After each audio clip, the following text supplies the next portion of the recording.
Somebody's watching me. It's my anxiety.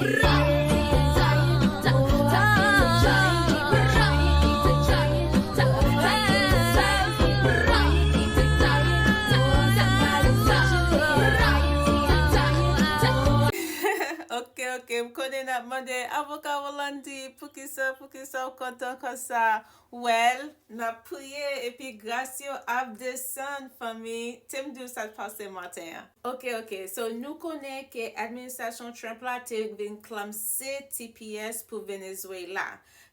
Cancellation TPS sa ta pase le 7 avril sa.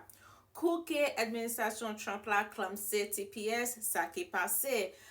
Gen organizasyon ki bay li defi. J'aime toujou ap explike nou so la le nan court. Well, lundi matin, yon federal judge di, no, nap mette sa sou yon pause, nap kite TPS kontinye, pase ke administrasyon Biden lan te kitan bay Venezuelan yon ekstensyon pou jusqu'a 2026. Ou pa gen rezon, Monsieur Trump, pou klamse TPS tout moun sa yo, plis ke 350,000 moun ki isi legalman.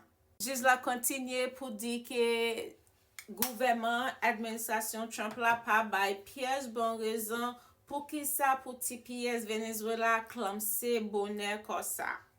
So sa se vwèman bon nouvel pou nou mèm Haitien, pase ke administrasyon Trump la fè mèm bagay avèk TPS Haitien. So, jiz la, mèm jiz ki mette pause sou klamse TPS Venezuela, ba mèm organizasyon ki fè mèm defi pou TPS Haitien, poske nou konen ke TPS Haitien tap espire 2026 en fevriye, mè administrasyon Trump la te vin koupel pou ke li vin espire out mwa sa. So, mèm organizasyon devan mèm jiz la ba yo yon semen pou ke yo fè mèm kalite defi ya pou ke yo mande yon pause sou cancellation TPS Haitien tou.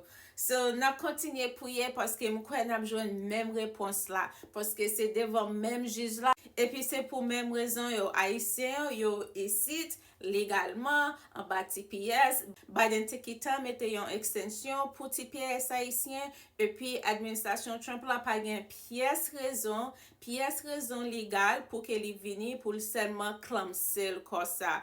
So, jodi nou ka celebre avèk fwez ase non Venezuelan yo pwase ke nap kwe ke mèm desisyon ke jiz sa bay pou yo pose klamse de administrasyon Trump de TPS Venezuela, se mèm kalite repons la ke nap pouye pou nou jwen. So, pep Haitien vino kontinye pouye nan yon semen pou ke nou jwen mèm jijman pou yon jij mette pause sou dat août 3 2025 sa kap espire TPS pou TPS Haitien kontinye jusqu'à février 3 2026. Dat original la ke la loi aux États-Unis te kitan bayo permisyon pou ke yo ete ande dan peya pou jusqu'à dat sa. So yes, m kontan matin, se pou rezon sa m kontan, epi ou menm tou fek kel kontan avek mwen.